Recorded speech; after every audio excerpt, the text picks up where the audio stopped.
E aí, em 2018, 2019, eles vão lá, falam que vão digitalizar o dinheiro com o primeiro CBDC do mundo, que chama-se Sand Dollar, dólar da areia, que é muito propício, né, lá para as Bahamas. E eu estava lá, abri uma das primeiras empresas reguladas para trabalhar com o que a gente hoje fala que é CBDC. Em 2019, a gente teve o Hurricane Dorian, que foi assim, uma devastação horrível. E eles utilizaram a CBDC e a carteira digital para dar dinheiro de auxílio. Falam, o Steve Jobs. Pensou no usuário, né? Tipo, tem 30 mil.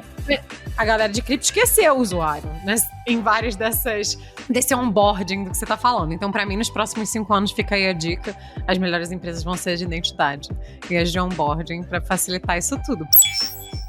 A China tem o que todos os bancos falam que querem ter. Eu quero ser o seu super aplicativo com todas as coisas da sua vida.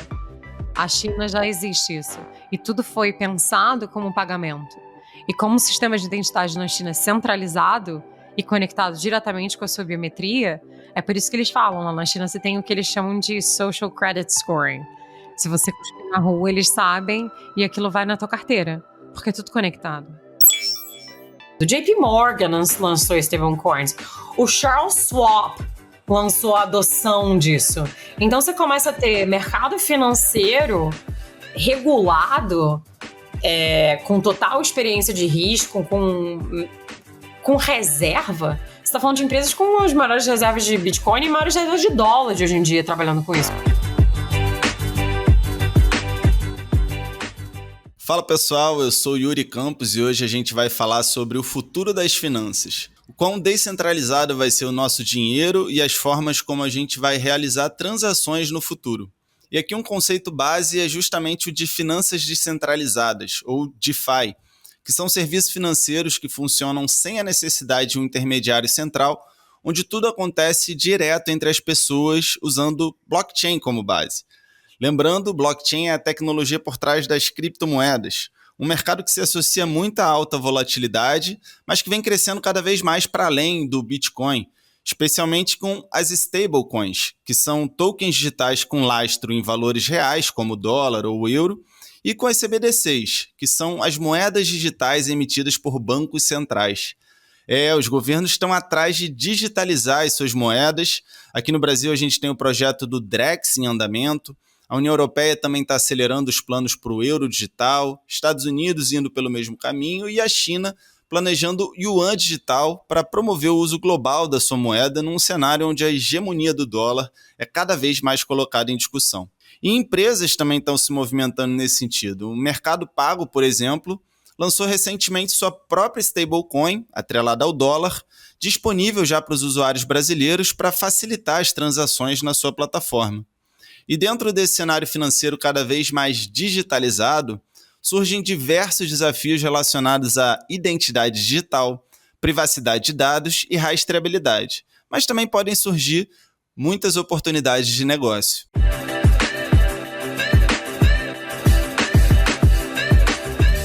E é sobre isso que a gente conversa agora com a Bianca Lopes, economista, especialista em identidade digital e uma das vozes globais mais relevantes sobre o futuro da privacidade, do acesso e dos sistemas financeiros descentralizados. Ela é cofundadora do Finance of Tomorrow, host do FOT Podcast e atua como conselheira de empresas, fundos de inovação e projetos de impacto. Bianca, tudo bem? Muito obrigado pela disponibilidade. Seja bem-vinda ao Lab de Tendências. Muito obrigada pelo convite. Maravilha. Eu queria que você começasse dando uma contextualizada, assim, eu te apresentei aqui rapidamente, mas até falando em off com você, você falou, mas eu faço muitas outras coisas.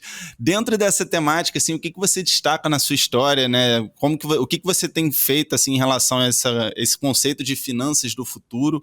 Como é que você enxerga isso? Quais são as principais tecnologias, tendências que a gente precisa estar atento em relação a isso para a gente começar a esmiuçar ao longo da conversa depois? Tá, vamos lá. Vou pegar essas perguntas aí, eu vou tentar uma de cada vez. Como é que a minha história começou nessa sua introdução do que é o dinheiro digital de hoje e as diferentes denominações, né? Essa sopa de letrinha que a gente gosta de ter no mercado de tecnologia, com CBDC, stablecoins, tokenização.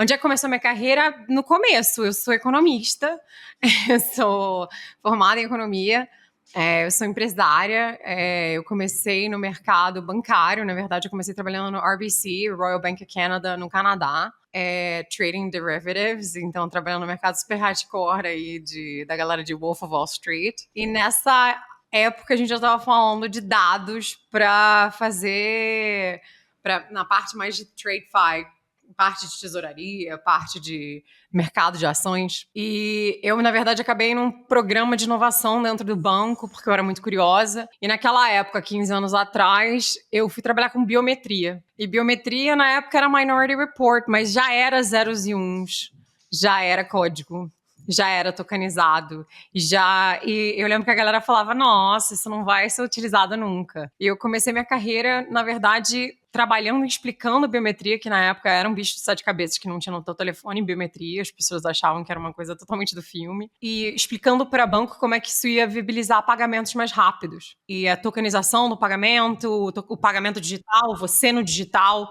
E aí você no digital traz um monte de pergunta, né? Há 15 anos atrás as perguntas eram diferentes, a gente tinha uma sopa de letrinhas diferentes. Agora é sexy AI, eu chamo de buzzword bingo, que é parte do meu show, de como é que eu lembro as pessoas. Então a minha história começou bem no começo entendendo como é que a gente traz a pessoa para o digital. Se você olha hoje não só do mundo da fraude, né? A gente pode falar de Pix, a gente pode falar de um monte de coisa. Identidade é importante porque ela é a sua responsabilidade nesse mundo digital, onde o governo pode querer botar um monte de moeda, mas ele não conhece barreiras, né? Ele mora na tua casa, ele invade as suas crianças, o teu lar. Então, eu me apaixonei por essa área no pagamento. E hoje eu já faço parte do conselho de uma empresa de stablecoins, aí vamos mais no prático. Que da minha carreira de 15 anos para cá, nessa sopa de letrinha atual.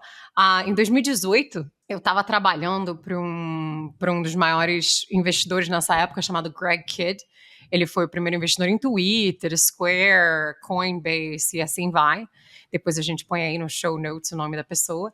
E a gente é apaixonado por identidade, como é que a gente prova quem a gente é no digital, como é que a gente protege, como é que a gente dá direito a algo que parece tão simples, que é pagamento. E em 2018, as Bahamas, numa épocazinha de uma pessoa chamada Sam, do FTX, foi um dos primeiros países no mundo que falou, eu vou regular isso aqui. Eu vou entender que o mundo do dinheiro vai ser tokenizado, O que é tokenizado? É digitalizado, vira um monte de token, um monte de númerozinho lá, um monte de código.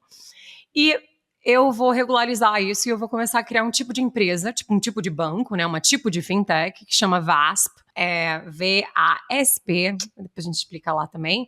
E vou chamar isso de DARE de ousar, né? E é o DARE Act. E aí, em 2018, 2019, eles vão lá, falam que vão digitalizar o dinheiro com o primeiro CBDC do mundo, que chama-se Sand Dollar, dólar da areia, que é muito propício, né, lá para as Bahamas.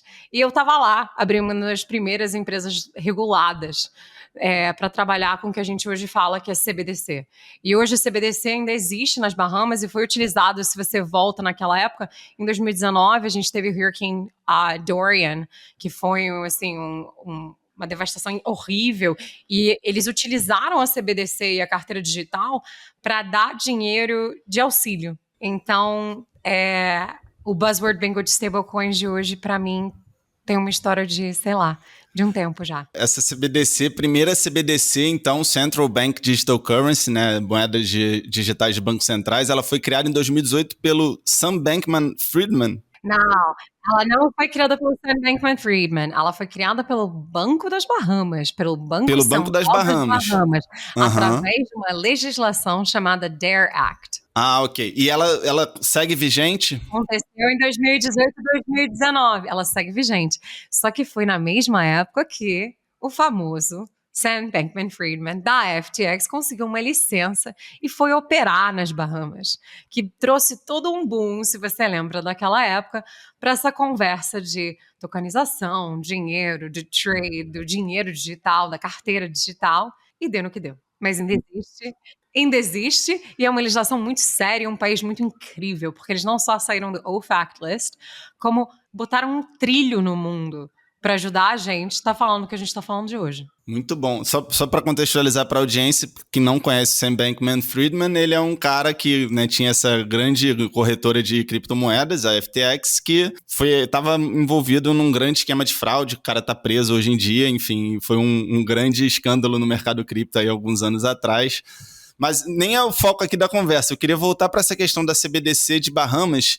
Eu não sabia disso, interessante. Então, foi criada a primeira CBDC em 2018. Então, a gente já tem um track record interessante para entender quais foram os impactos dessa CBDC por lá. E aí, eu queria que você falasse um pouquinho sobre isso e já conectando com essas novas iniciativas que a gente tem hoje em dia de CBDCs, tanto aqui no Brasil, o Drex. Como que está essa questão nos Estados Unidos, na União Europeia, na China? A gente pode dar a volta ao mundo.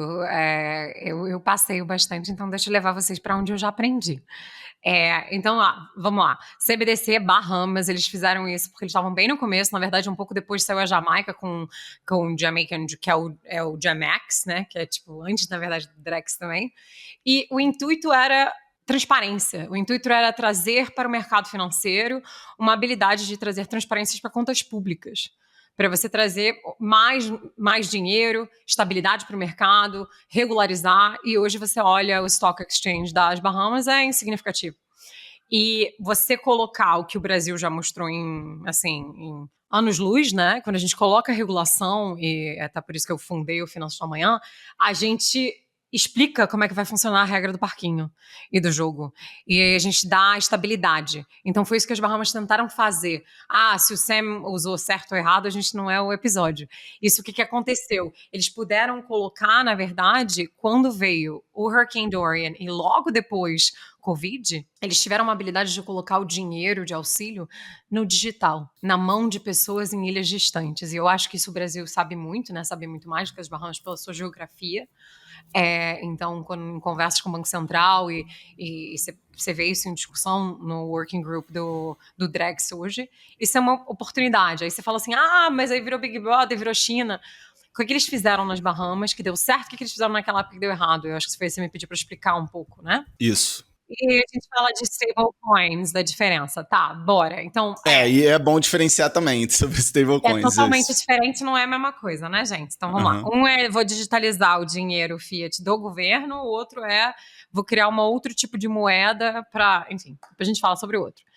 E a gente vai falar de Traveler's Check, que é bem divertido. A gente tem CBDC, Bahamas. Gente, o que deu errado? O que deu errado é que ninguém sabia como é que funcionava, o que era, e o famoso on and off ramps problemático que ainda existe hoje. E basicamente naquela época, você volta 2018, você tinha que baixar 3 aplicativos, eu brincava, dar uma voltinha, dançar um pirri-pim-pim e lembrar 60 nomes. Então não era para qualquer um. Quando você fala sobre identidade digital, e eu sou apaixonada nisso, e expert disso no mundo, é porque você viabiliza a pessoa que está do outro lado do aplicativo que você criou conseguir interagir com ele, interagir de uma forma privada e responsável. Isso não existia em cripto, era muito difícil você criar ou abrir a sua carteira, aonde você tinha esse $100, você tinha que ter um ledger, você tinha que ter um device externo para você se autenticar e acessar. Então foi isso que foi o começo. Aí as pessoas falavam, a blockchain era devagar, o custo era impermissível. Tinha um monte de outras coisas assim, sim, sistema fechado, sistema aberto, mas não foi isso que eu hoje atribuiria por que não está na ilha inteira, nas 350 mil pessoas que estão lá hoje e nos 9 milhões de turistas que transitam. Eu acho que é esse o processo de onde eles estão. Hoje eu sento na board de uma empresa que é regulada nas Bahamas, em 8 outros países no Caribe, como o que seria uma instituição de pagamento hoje no Brasil. Então, quase um banco. E hoje elas transitam numa equivalência de um sistema pontual, quase que um sistema de loyalty, onde é usado o CBDC, o $100. E o $100 hoje ainda é usado para o equivalente à Bolsa Família, hoje, que mostra que, sim, tem uma razão, né? Porque, vamos lá, uma das grandes debates é, o governo não deveria ter direito de saber o que eu faço com o meu dinheiro. Mas se você fala de dinheiro programável, você fala da oportunidade de finalidade. Peraí, eu tô te dando esse dinheiro para você cuidar do seu filho ou para você tomar uma cachaça? Então, se você fala Esse foi todo o argumento que existiu nas Bahamas e prevalece até hoje. Não, eu só queria reforçar esse ponto da rastreabilidade, né? Que eu acho que é um grande desafio em relação às CBDCs, porque as criptomoedas elas têm uma rastreabilidade, ou seja, você, enquanto governo, você dá esse dinheiro para, né, como por exemplo um auxílio aí, que é o caso das Bahamas que você mencionou. Isso no Brasil, né, que é um país também muito assistencialista, seria um baita case, né, se fosse implementado. Mas tem essa questão da rastreabilidade, que é o governo ter a visão do que você está fazendo com esse dinheiro, de como que está sendo essa transação, né? Então, eu queria que você falasse sobre esse desafio e também outros países já estão implementando a CBDC. A CBDC, por exemplo, ainda pegando esse case de Bahamas, ela é hoje a moeda central lá, como por exemplo em El Salvador o Bitcoin virou a moeda central, ou não, ou ainda existe uma outra moeda que é soberana lá, que roda mais do que a CBDC? Tá, vamos lá, eu vou quebrar uns mitos aí do que você acabou de falar. Primeiro que El Salvador... Boa, por favor. Primeiro que El Salvador a moeda na Bitcoin central, na Bitcoin não. O presidente de El Salvador tem uma tesouraria que hoje não é vinculada a só T-bills dos Estados Unidos, como normalmente o dólar lá, né? Ele hoje tem a Bitcoin como parte da sua grande tesouraria, mas ainda funciona em outra moeda. Mas esse é um detalhezinho, assim, importante. Não, boa, obrigado. Bem corrigido. mas não, depois você vai... porque ainda tá dando problema, porque tá dando problema lá em relação a se eles vão deixar pagar Bitcoin para auxílio médico. Porque como você não tem compliance para você fazer KYC, eu não sei quem fez o onboarding daquele dinheiro, como é tudo anônimo, e você tem uma wallet que é anônima, que é self-custodiada, ou talvez tem um outro custeador, tem toda uma coisa chamada responsabilidade. Você me fez uma pergunta de CBDC, em que pé tá isso no mundo? Tem mais de 105 países que têm projetos de CBDC no mundo todo. Por que eu sei disso? Eu sento num Conselho Global da Unesco, como responsável sobre AI e identidade digital, e única brasileira, bem orgulhosa de estar lá, por sinal. E aí, nesse conselho, a gente vê os projetos que são vinculados para auxílio. Auxílio, seja ele digital, médico, como é que a gente faz dinheiro de caridade, de auxílio, chegar nas pessoas certas. E aí a gente trabalha com vários órgãos públicos, e diversos desses órgãos públicos, entre mais de 103 países, têm projetos de CBDC hoje, para tentar rastrear o dinheiro. Como a gente sabe, tem um problema absurdo hoje, que não é novidade nenhuma, que não é só CBDC o problema, que é muito mais, é um supply chain, tem várias outras tecnologias, também de blockchain, também de tokenização, que vão ser, assim, precisadas, implementadas para fazer isso funcionar. Mas é isso o Estado e o pé que tá. Ah, Bianca, o que é comercial? Não, é só a China. O que é comercial nos volumes que a gente vê Brasil, Pix, Índia, RuPay, UPI, só a China. Com o governo, só a China.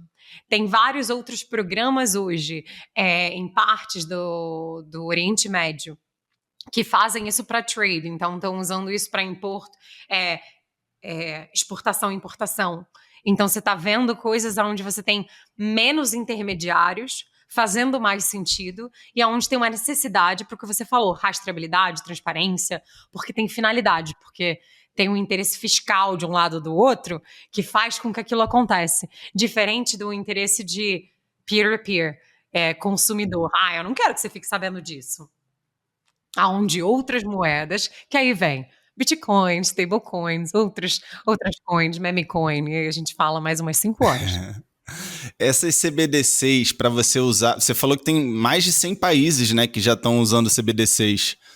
Bahamas é um país bem pequeno, acho que tem algum case mais robusto. E uma outra dúvida em relação a isso, todo mundo que vai utilizar essa CBDC, ela precisa de uma wallet, porque a wallet, né, para quem, né, explicando um pouco, é uma carteira digital, né, através da qual você armazena aí suas criptomoedas, seja CBDC, seja Bitcoin, seja stablecoin, mas é um negócio meio complicado ainda, né, não tem uma... Você precisa ali, tem 11 palavras-chave, aí você pode me corrigir se forem mais ou menos. Enfim, tem um processo, você tem que guardar essas palavras, se você perder, você perde o que está armazenado naquela determinada wallet, então não é ainda algo muito muito fácil, como, por exemplo, um aplicativo de banco tradicional, um Nubank da vida, né? Total. Nada tradicional. Eu acho que isso é um dos maiores desafios, assim, de cripto no mundo, né? E aí, por isso que você vê menos de 10% de uma população mundial que usa hoje. Mas você vê uma população corporativa fazendo um leapfrog, assim, absurdo na curva de utilização, né? Em como que eles estão utilizando e como que eles estão adotando. Porque talvez ter uma frase... E agora tá vindo um monte de outras coisas que a gente pode ter todo um episódio sobre, que é identidade e tokenização de segurança, onde a gente tá tentando fazer ficar mais fácil esse processo que você corretamente explicou. Tem que baixar, tem que ter uma wallet, a wallet tem que ser fria, quente, minha não custódia, já fica... Só esse monte de palavra, né? Já fica Já cria uma barreira. Uma barreira absurda. Eu falo isso muito com a galera do cripto, com a galera de stablecoins, com assim, gente... Independente da sopa de letrinha. Por que a gente está aqui? A gente está aqui para tentar criar um mercado financeiro mais eficiente, mais transparente. Eficiente porque a gente tem melhor tecnologia que a gente tinha 10 anos atrás. Beleza, legal, faz sentido. Mais transparente porque a gente sabe que tem um monte de coisa que acontece que não era para acontecer. E os criminais não fazem POC, não estão nem aí se tem regulação ou não tem. Usa tecnologia melhor, então a gente melhor fazer alguma regrinha do jogo. Só que a gente complica com todos esses artifícios, sejam eles palavras ou o desenho, que você pensa, uma das melhores coisas que as pessoas falam, o Steve Jobs, pensa no usuário, né? Tipo, tem 30 mil... A galera de cripto esqueceu o usuário, né? Em várias desse onboarding do que você está falando. Então, para mim, nos próximos 5 anos, fica aí a dica, as melhores empresas vão ser as de identidade e as de onboarding para facilitar isso tudo, porque eles criaram um monte de pecinha de Lego legal, mas assim, complicaram o resto todo. Então, hoje, a adoção está nesse espaço. Eu acho que é por isso que você está vendo uma febre, vamos chamar de febre, a conversa geopolítica que está trazendo CBDC à tona, mas de stablecoins por causa do Genius Act. E porque estão achando uma coisa que eu não preciso falar, que é guerra geopolítica e a moeda do país. Eu consigo passar a inovação, trazer a inovação à tona para corporativo, para a economia, sem ter que mexer no Banco Central. Então, você está vendo esse movimento todo aí, já trazendo você das Bahamas para o mundo. Você me perguntou onde é que está o resto. A gente teve, algumas semanas atrás, o Genius Act nos Estados Unidos, né? Então, ainda várias dessas, seja um dos maiores do Rails de Bitcoin, ainda é o US Dollar. Vem de US Dollar e vira Bitcoin. Explica um pouquinho o que é a Genius Act nos Estados Unidos. Sim, explica. Onde é que eu começo a explicar isso? Porque isso é bem político e bem, tipo, me avisa quem tá ouvindo. Acho que pode resumir. Um marco regulatório sobre stablecoin que está avançando. Os Estados Unidos estão avançando para ter sua CBDC. Até em relação àquela pergunta anterior que eu tinha feito, né? Porque você falou que são mais de 100 países usando CBDC. A gente falou muito do case da Bahamas, que é um país muito pequeno, sei lá quantos habitantes, mas deve ser menor do que a cidade do Rio de Janeiro. 350 mil. A gente só foi um dos primeiros. Mas aí tem algum maior que a gente possa olhar e como está essa implementação e como que está o uso, qual a percentual de pessoas que estão usando, até por conta desse desafio da wallet que a gente mencionou já. E aí depois a gente fala um pouquinho sobre a Genius Act e claro, um pouquinho mais à frente a gente aprofunda na questão da identidade digital. Eu não acho que vai ter tempo você ficar muito em relação ao volume, porque nada hoje tem volume independente. Eu posso falar, tem o Sweden tem mais pessoas, tem Paraguai, mas nada tem volume hoje transacional em CBDC. Entendi. Metade porque vários dos sistemas são fechados. São permission systems, são closed loop systems, o que significa que funcionam só em um caso de uso, em um network, com conexões específicas, ou seja, eles limitaram mais ainda o escopo do que já era difícil entrar. Então já era difícil ter onboarding, ter essa transação. Então eu acho que, por isso que eu te falei, o que mostra que não é a tecnologia o problema é olhar a China, porque ele opera a economia da China e a economia da China fala por si só em números. Então isso só demonstra que na verdade não é, que é uma decisão de desenho, de autoridade, é uma decisão de supervisão. Que a China não tem que ter essa decisão, aqui tem que. Quem vai supervisionar o Drex? E as regras do Drex? E as regras de que E que tecnologia? E quem vai ser a pessoa que liga ou desliga se o dinheiro digital estiver funcionando? Então, eu acho que... Por isso que eu te falei, não tem hoje nenhum país que usa isso para resolver PIB. Mas nem a China ainda está implementando, né? Ela está estudando ainda. Não, a China está em full implementação. O dinheiro digital da China é o dinheiro que você recebe, o Rails que funciona, o Alipay, o WeChat, funciona todo no dinheiro digital. Não existe Legal. Que é inclusive esse caso é um paralelo do caso que eu citei do Mercado Livre, né? Através do Mercado Pago, que está estabelecendo a sua própria stablecoin. Lá na China, então, ela já está super implementada. Total, é o dinheiro digital. E todo mundo usa através da wallet? Lá na China? Porque na China você só é pago se você tem WeChat, Alipay. E essas grandes plataformas, elas funcionam como uma wallet? Todas essas grandes plataformas são um super app. A China tem o que todos os bancos falam que querem ter. Eu quero ser o seu super aplicativo com todas as coisas da sua vida. A China já existe isso. E tudo foi pensado como pagamento. E como o sistema de identidade na China é centralizado e conectado diretamente com a sua biometria, é por isso que eles falam, lá na China você tem o que eles chamam de social credit scoring. Se você cuspir na rua, eles sabem e aquilo vai na tua carteira, porque é tudo conectado. Caramba. É um mundo onde super surveillance. Eu não sei como falar isso em português. Supervigilância. Uma supervigilância.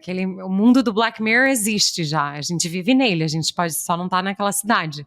Eu já passei muito tempo, já trabalhei na China, na Índia, na Rússia, na Ucrânia, na África. Então, assim, quando eu olho o pagamento, e eu trabalhei só com identidade e pagamento nisso.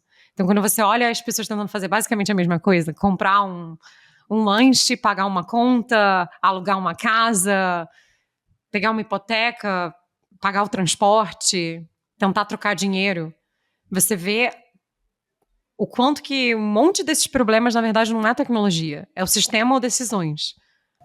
Boa. Então, sobre stablecoin, acho que... Começou o meu amor por stablecoins. Oi? Você é apaixonada por stablecoins? Olha, é um love affair de longa data, porque, na verdade, se você olhar, é só um sistema de pagamento programável com finalidade e uma oportunidade de ter compliance. Então, assim, é basicamente um monte do que eu sempre já falei que estava errado com o sistema de pagamento atual. A gente só resolveu te chamar de stablecoin por enquanto.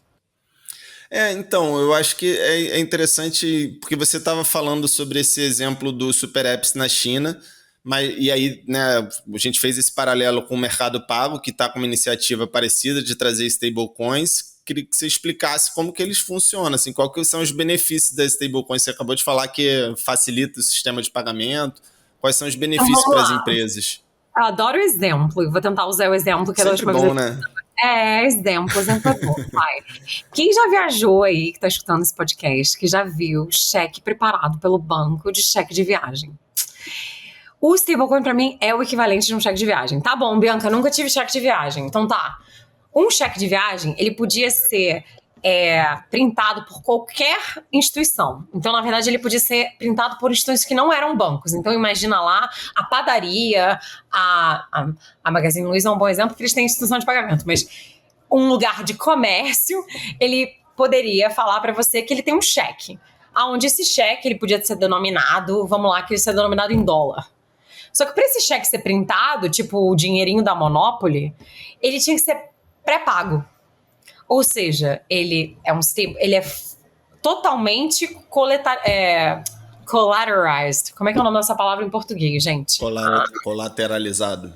Colateralizado, é isso. Não tô dando uma de gringa chata. Eu moro fora do Brasil há 20 anos. Detesto gente que finge de gringo. Adoro falar português. Mas é que essas palavras eu acho que eu nem aprendi em português, Então, pensa numa instituição que não precisa ser uma instituição de pagamento, não precisa ser um banco, ou seja, qualquer uma empresa desde a barraquinha da praia poderia criar o que é o equivalente a um cheque de viagem, que é o mesmo mecanismo hoje de um stablecoin. Ele pode ser denominado em qualquer moeda, vamos lá brincar que ele é denominado em dólar, ele tem que ser pré-pago, ou seja, eu vou lá na barraquinha da praia, eu dou os meus dólares, ele me dá um cheque da barraca do Malhadão. E essa barraca, ele tá totalmente colateralizado, porque eu dei o meu dólar em algum lugar, só que ele não recebeu, ele não é um instrumento onde eu carrego juros. Então, na verdade, ele é um instrumento não negociável, ele é uma promessa de compra quase. Então, stablecoins hoje é isso. Então por que está existindo tudo isso? Por que está existindo todo esse suporte do governo americano de você falar que você precisa ter essa como moeda? A tokenização, ela veio para programar e digitalizar o dinheiro e o sistema financeiro. E a partir do momento que você começa a digitalizar o dinheiro, você fala assim, o que é um cheque? É uma promessa de pagar. O que é um boleto? É um nome e um recipiente. Eu tenho que botar isso num smart contract. Stablecoins, na verdade, é só uma moeda onde você consegue criar essas regras que você tem uma denominação em alguma outra moeda que está fazendo com aquele dinheiro, aquela stablecoin vale dinheiro. Você tem aquilo colateralizado do outro lado e aquilo não interest bearing. Então você não tem essa brincadeirinha de rewards, que é interessante quando você olha o que está acontecendo agora. Volta 4 anos atrás, crypto on Biden's administration virou proibido, né? Foi caçado, tiveram várias empresas que não puderam mais operar. E hoje você olha, a gente está num mundo de abundância. Por que o stablecoin virou a palavra hot do minuto? Por causa do Genius Act. O porquê que os Estados Unidos resolveu falar que do nada era caixas bruxas, agora virou que lindo, vou chamar de gênio. É simples, né? É uma oportunidade de você colocar todos esses cheques, na minha brincadeirinha de cheque de viagem, serem denominados por trás por uma coisa inegociável que chama eu paguei em dólar antes. Ninguém me deu o dinheiro do Monopoly se eu não entreguei dólar antes. Então, assim, quando alguém me pergunta, nossa, que surpresa essa mudança, eu falei, gente, surpresa nenhuma. Você tem um presidente totalmente pró-business e você tem uma oportunidade de que ele entendeu que o dinheiro programável do mundo vai ser um traveler's check, vai ser um cheque de viagem, onde você vai ter que colocar a colateralização disso com alguma moeda. Ele tá falando, é minha. Peraí, o tio Sam vai imprimir tudo, a moeda é minha. Então virou buzzword bingo, a palavra mais importante do mercado financeiro de tokenização hoje. Eu estava com a CVM na Argentina, a CVM do Brasil. Você vê isso acontecendo em tudo. Por que isso acontece? Aí você fala assim, Bianca, mas para quê? Por que os bancos... Por que isso vai colar mais do que o próprio meme coin ou o próximo meme coin? Primeiro que tem um monte de oportunidade. Primeiro que todo mundo, teoricamente, pode issue um stablecoin. Todo mundo pode printar um stablecoin, emitir um stablecoin. Isso me corrige, porque meu português, assim, às vezes vai de volta. Nada, tranquilo. Mais desse assunto, que eu só falo nesse assunto outra língua. Então, assim, quando você olha, os Estados Unidos criou isso para criar competição. Ele falou, se eu crio uma legislação, que é isso que é a beleza da legislação, ela cria a regra do parquinho. O que a regra do parquinho faz? Ela faz o cara que quer investir no melhor tobogã, no melhor escorrega. Então, a regra do parquinho nos Estados Unidos falou, tô aberto para business.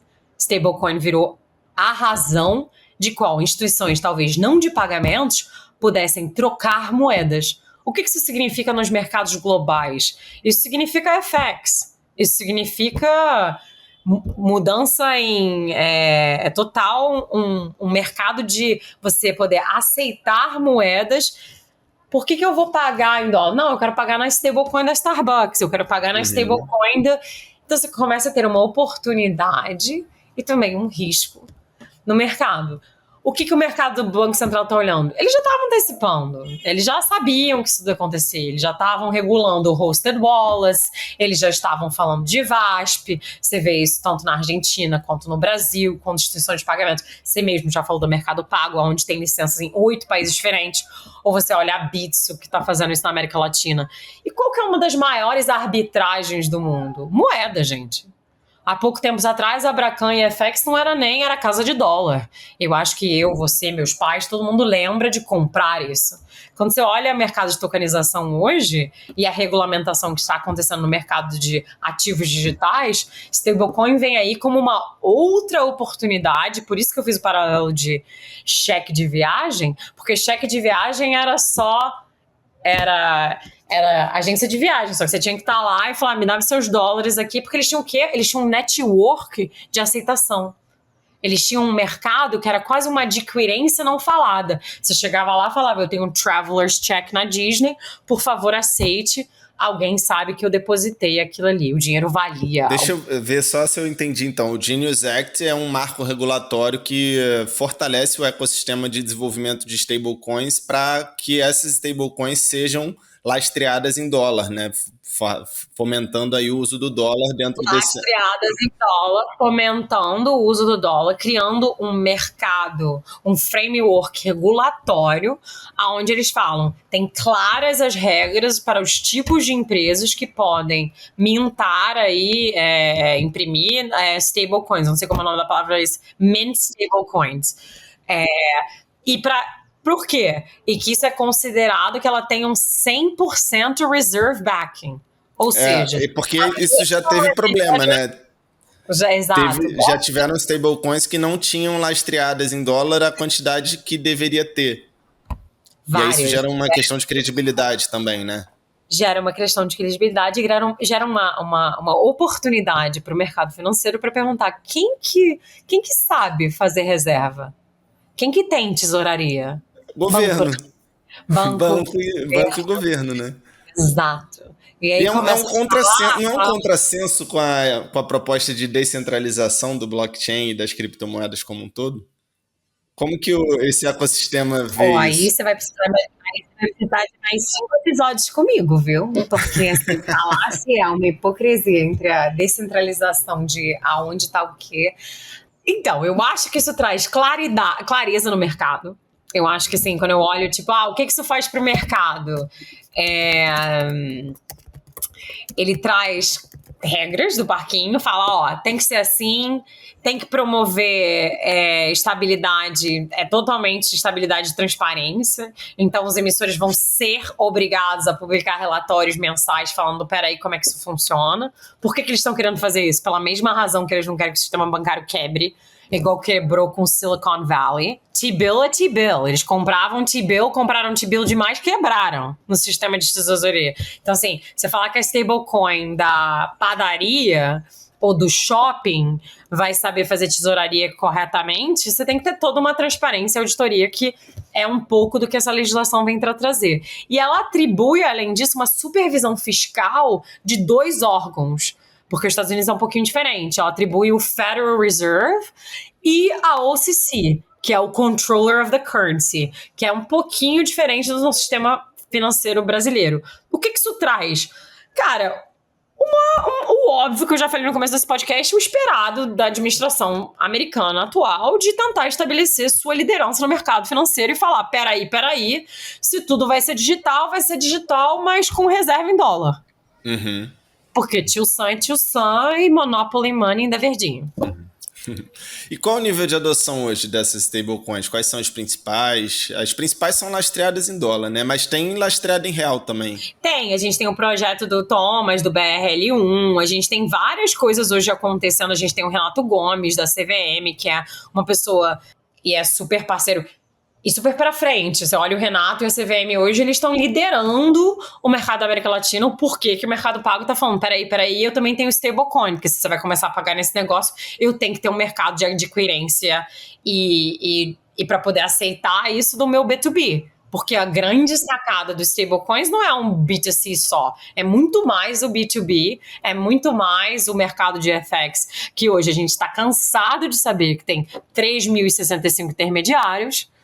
Então, qualquer coisa onde você fala, peraí, você pode emitir, você começa a cortar um monte de intermediário. Então, as outras contas de outros casos de uso começam a acontecer. Você me perguntou de adoção de stablecoins hoje. Vou aí fazer um name drop total. Eu ontem estava entrevistando um OG, grande amigo meu, Michael Shallow, que é o founder do Fireblocks. Cara, eles estão falando de $1 trilhão transacionados em stablecoins esse ano. Atualmente, esse ano, caramba. Esse ano. Uau. O mercado de market demand tem $276 bilhões de mercado reprimido. Porque isso é um mercado reprimido que acontece muito. E você olha, tá bom, por que a diferença de um ano para outro? Cara, A Stripe lançou stablecoins, o JP Morgan lançou stablecoins, o Charles Schwab lançou a adoção disso.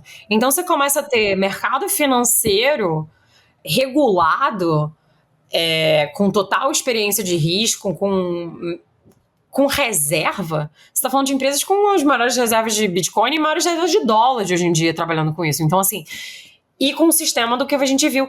Nada mais gente, do que aconteceu com Libra. Só que Libra a gente não chamou de stablecoin porque era um issuer só e era a plataforma do Zuckerberg. Mas, assim, Libra era aquela criptomoeda que a Meta queria desenvolver, que a Meta ia lançar, que tem o mesmo fundamento de stablecoin, de tokenização de dinheiro, que eles iam lançar para intercompany payments, para você comprar e descomprar. Pagamento entre empresas dentro da plataforma deles. Exato, dentro da plataforma do Meta. O que já significa para você que é óbvio que eles estão cansados de saber a eficiência de capital não alocado corretamente que existe dentro do negócio deles. Então, assim, a gente tá aqui, ontem, lançaram lá o Fireblocks Payment Network. 3 semanas atrás foi o Genius Act, que é de julho, né, dia 18. A gente tá num mercado que tá efervescendo pra falar, peraí, a gente já entendeu, agora a gente tá tentando só colocar as regras pra falar onde é a barreira de entrada, pra que isso aconteça de uma forma transparente e não vire um outro crash no mercado financeiro. Mas o Genius Act nada mais é do que só uma atuação do peraí, eu vou ter a dominância no mercado global de negócios que eu sempre tive, como o dólar. Boa. Você falou aí de algumas iniciativas da CVM, né, que é a Comissão de Valores Mobiliários aqui do Brasil. Fala um pouquinho mais, como é que você enxerga esse cenário regulatório aqui no Brasil? E acho que a gente pode começar por aí, depois eu queria ter fazer um exercício de futurologia para ver o que você imagina dentro desse mercado para o futuro, mas aí a gente chega lá daqui a pouco.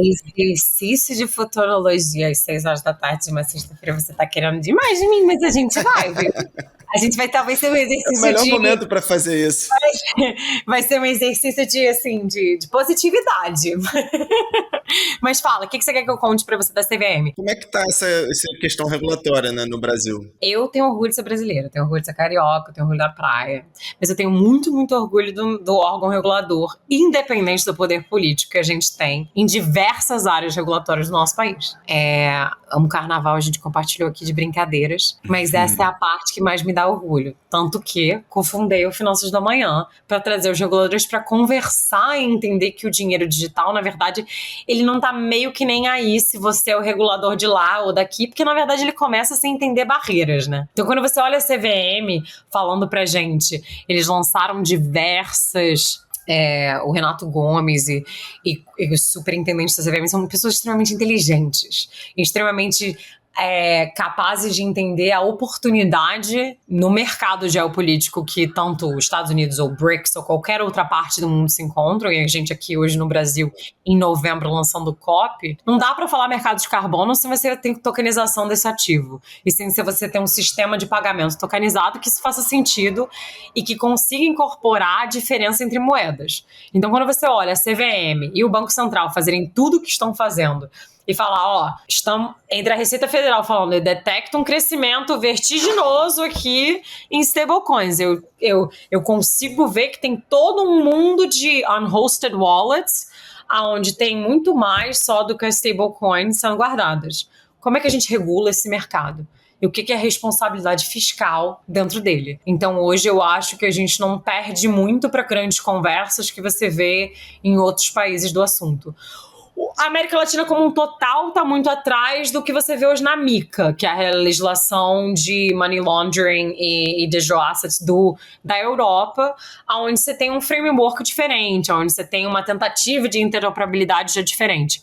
É um pouco do que a gente tenta fomentar aqui no Finanças da Manhã e eu como pessoa, de trazer essa conversa. Porque eu acho que a gente como latino, a gente esquece. Somos 650 milhões de pessoas, né? A gente olha muito pro Tio Sam e esquece a nossa força. Então, hoje, quando eu olho tanto com o Roberto da CVM da Argentina, quanto com o Renato da CVM do Brasil, e a gente vai ter uma discussão incrível entre eles dois sobre esse assunto, semana que vem aqui no Rio de Janeiro, eles Eles estão trazendo exatamente isso. O que é necessário para que só não o dólar digitalizado ganhe essa oportunidade? O que é necessário para os nossos países colaborarem, interoperarem e trazerem para uma economia? Porque quando a gente fala de FX, a gente fala de moeda, a gente fala de dinheiro que fica em casa.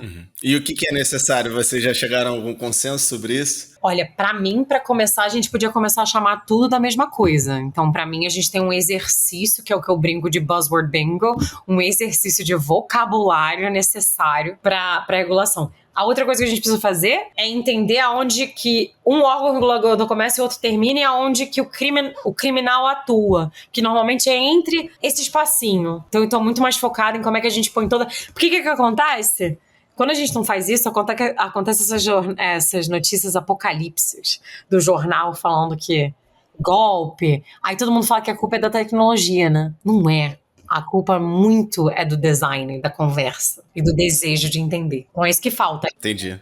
Você falou aí de tokenização de carbono. A gente teve um episódio aqui em 2022 sobre tokenização de carbono com a Moss Earth. Mas eu sinto que de lá para cá, assim, eu lembro na época do episódio, tinha uma expectativa, assim, sobre tokenização de tudo, né? Discutia-se muito mais esse assunto. Eu sinto que deu uma arrefecida nesses últimos anos. Você acha que tá voltando? Você acha que tem uma perspectiva ainda muito grande em relação a isso? Então, eu sou meio suspeita pra falar, porque uma das minhas empresas eu trabalho com tokenização de ativos reais, eu trabalho com Fórmula 1 e com eventos e coisas físicas, e eu acho que eu vejo essa diferença. Teve todo um hype, obviamente, com cripto, com dinheiro, com NFT, eu vou digitalizar tudo, inclusive a minha mãe. E aí tudo vai estar fraccionalizado, né? Roubou um pouco disso. Eu acho que isso era um pouco do hype da galera que entendeu tudo que é possível. E eu acho que a gente vai fazer um reverso de chegar nisso. Eu espero aí com o meu futurismo já, minha dica do futurismo, com consciência. Porque tokenizar tudo sem pensar em como que as coisas interoperam e funcionam num sistema, vai virar um mundo meio de Mad Max, né? Vai virar uma... Interoperabilidade é sempre o consenso dos principais desafios, né, para esse mercado deslanchar mais, né? Total. E a diferença que as pessoas não... O problema de interoperabilidade é que normalmente o incentivo fiscal, o incentivo monetário não tá ali. As grandes empresas que querem interoperar são as empresas que querem dominar o mundo. Eu quero ter meu produto em todos os lugares. Mas se você parar para pensar, primeiro que não é todo mundo que domina o mundo, não é todo mundo que vem com esse pensamento global, e infelizmente o driver normalmente é esse, é dominar o mundo, em vez de entender que a gente era conectado desde o começo. Eu juro pra você, como pessoa, quando aconteceu tudo isso da pandemia, eu achei que a gente tinha sido botado dentro do quarto, né? Eu falei, não, agora a gente aprende. Agora, como humanidade, a gente senta. Botaram a gente de castigo dentro do quarto, a gente vai entender que a gente é conectado, porque se a gente espirra, o outro espirra. Não, a gente continua do mesmo jeito. E cada um com seu parquinho, né? Eu não sei. Isso pra mim é além de tecnologia, isso pra mim é filosofia, abundância. Valores dessa galera de finanças que acha que o mundo é zero soma. Vamos para nossa dica de ouro.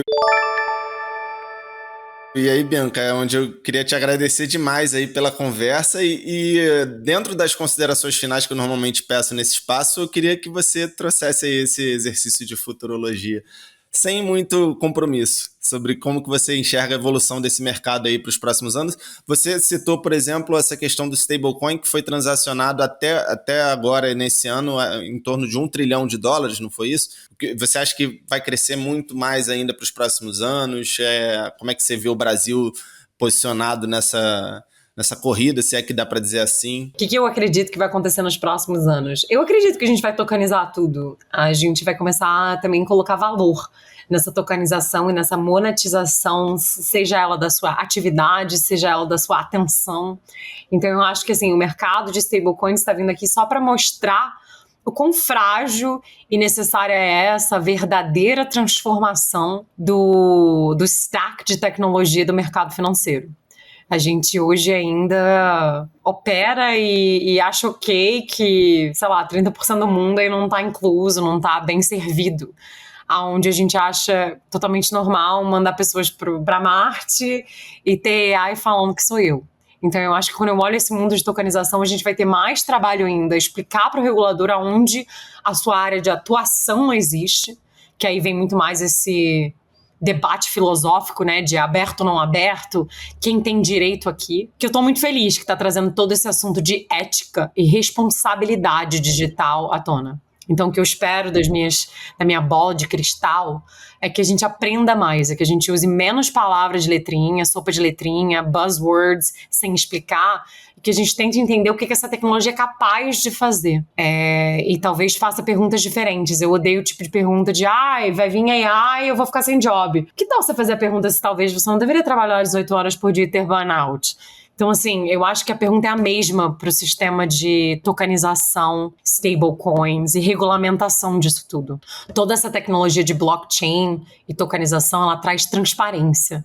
Ela traz uma oportunidade de não mudar a história, de ter responsabilidade, do anonimato ter consequência quando ele tem uma intenção, seja ela pedófila no Roblox ou qualquer outra coisa. Hoje a gente tem muito no mundo digital que ainda tem que ter mais do que só idealizar e falar, nossa, você viu quantos bilhões aquilo ali vale? Então é isso que eu espero. Boa. Bianca, muito obrigado. Obrigada a você.